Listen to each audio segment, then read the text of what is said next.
l'actualité.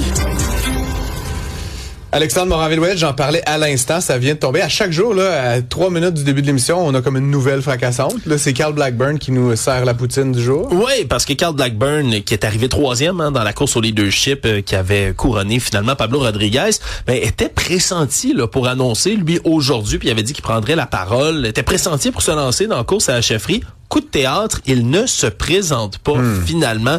Dit vouloir laisser le champ libre à Charles Milliard, laisser le champ libre aux autres candidats qui pourraient bel et bien vouloir se présenter. T'as-tu écouté? J'ai pas écouté, là, il a pris la parole dans les médias. Est-ce qu'il a parlé de Charles Milliard? Oui, il lui souhaite bonne chance. Donc, il laisse le champ libre à Charles Milliard, là, parce que entre pour nous... Pour l'instant, c'est qu'il y a un seul. Mario Roy. Un seul, non, mais même Mario Roy n'est pas venu en parler, là, lui qui s'était présenté, je le rappelle, lui et aussi. Qui avait eu 1%, là, ou je sais pas quoi des voix, là. Je veux dire, mon point, c'est qui d'autre va se présenter à cette course-là, finalement? Peut-être d'autres personnes, là. Déjà, on a écarté un des premiers candidats qui aurait pu être, monsieur Marc Tanguay, parce que Marc Tanguay, aujourd'hui, ça, c'est une autre nouvelle, a été nommé comme chef intérimaire du Parti libéral du Québec. Encore, parce que je rappelle que c'est lui qui a été pendant 2 ans et demi de temps le chef intérimaire du Parti libéral après le départ de Dominique Anglade jusqu'à ce qu'on revienne avec M. Rodriguez. Et là, hop, M. Rodriguez part, c'est M. Tanguay qui revient prendre ça.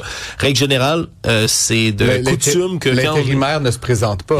Se présente pas. C'est donc entendu, puis Marc Tanguay ne veut pas être candidat, ce qui fait en sorte que oui, pour l'instant, tout ce qu'on a, c'est Charles Milliard sur la ligne de départ, mais il n'est pas exclu pantoute là, qu'il pourrait y avoir d'autres candidats qui veulent se présenter. Parce que là, on veut, dès la fin de semaine, là, dès ce dimanche, du côté du comité exécutif du Parti libéral, décider des paramètres de la course, des règles de la campagne. Tu penses qu'on pourrait convaincre Alexandre Morin-Villouellette de se présenter à la chefferie du Parti libéral?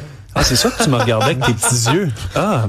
Je vais faire comme Guy Nantel. Ouais, non, les gars. Ouais, non. Il fait assez des bons titres ici.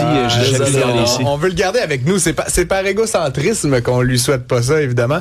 Sinon, toujours sur la scène politique québécoise, Alexandre, Sonia Bélanger va être nommée le ministre de la Santé en remplacement de Christian Dubé, démissionnaire. Puis Marc Tanguay, tu viens de le dire. Sonia Bélanger, ministre responsable des Laurentides, ministre responsable des aînés et plusieurs autres choses. Là, ouais, j'oublie la longue liste de ses responsabilités, mais elle était déjà pas très loin là, de la santé, on va se le dire. Non, puis en plus, elle qui a été infirmière au départ, qui a gravi les échelons dans le système de la santé là, pour devenir la PDG du CIUS du Centre-Sud de l'île de Montréal là, avant de se lancer en politique en 2022 avec la CAQ. Donc, elle connaît le système de santé, on s'entend. C'est juste que ça va faire tout un portefeuille. Déjà qu'elle ministre de la Santé tout court, c'est pas mal déjà beaucoup. Qu'est-ce qu'on pense de ça, une ministre, tu sais, parce que ça a été un peu une tradition au Québec d'avoir des ministres qui étaient issus du système de santé. Christian Dubé ne l'était pas, ouais. C'est une bonne chose, selon toi? C'est une bonne question. C'est sûr qu'elle connaît le milieu. En même temps, le milieu lui-même a tellement changé depuis que la coalition Avenir Québec est là, depuis la création de Santé Québec, depuis là, toutes sortes de réformes, la loi 2 là, qui va embarquer maintenant. Puis on se comprend, si M. Dubé a quitté, fermé la porte avec fracas en disant c'est pas l'entente que je voulais, là, Mme Bélanger a comme pas le choix, on se comprendra, d'avaler cette version-là du projet de loi, puis de le supporter. On dit du côté là de M. Legault qu'on va nommer quelqu'un, là, une espèce de bras droit pour venir l'épauler là, avec ses tâches, parce que c'est pas mal beaucoup, là, comme je le dis, aînés, services sociaux et santé. Donc, on verra comment Mme Bélanger va performer dans un gouvernement qui s'étiole. On en parlait tantôt, mais on a une autre candidature de quelqu'un qui se représentera pas. Là, c'est Sylvain Lévesque dans Chauveau là, tout à l'heure qui en faisait l'annonce également. Disons que ça tombe tout en même temps. On a un peu explosé l'introduction, messieurs, fait qu'on va s'en venir à ça pour tout de suite. Olivier, juste rapidement, je voulais t'entendre sur Russell Brand, l'ancien conjoint de Mme Katy Perry. Absolument. Acteur, humoriste britannique de 50 ans. Un peu bizarroïde, on va se le dire. Oui, une bonne bébite, c'est le cas de le dire. Oui, en effet. Il a pas été accusé d'agression sexuelle.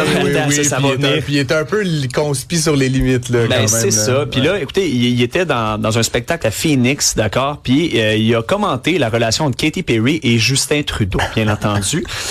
Il est arrivé puis il a dit, écoutez, Katy Perry, j'ai été marié avec elle, je l'aime toujours, je suis content que sa mère soit là pour m'entendre dire ça, mais franchement, je n'avais rien contre Orlando Bloom, son ex-conjoint, son ex-mari, mais Justin Trudeau, un gros point d'interrogation. Allons, ne me comparez pas à ce type, ce pantin mondialiste. Et comme tu l'as si bien amené, on se rappelle qu'il a été inculpé de 5 chefs d'accusation d'agression et de viol par 4 femmes, pas une, pas deux, pas trois, 4. Donc, voilà, je n'en dis pas plus. Une nouvelle, des commentaires qui, des fois, faudrait peut-être regarder. On s'en tient à ça, messieurs, pour tout de suite. Je vous retrouve un peu plus tard. Écrivez-nous, chers auditeurs, téléspectateurs, au 1-877-827-2346.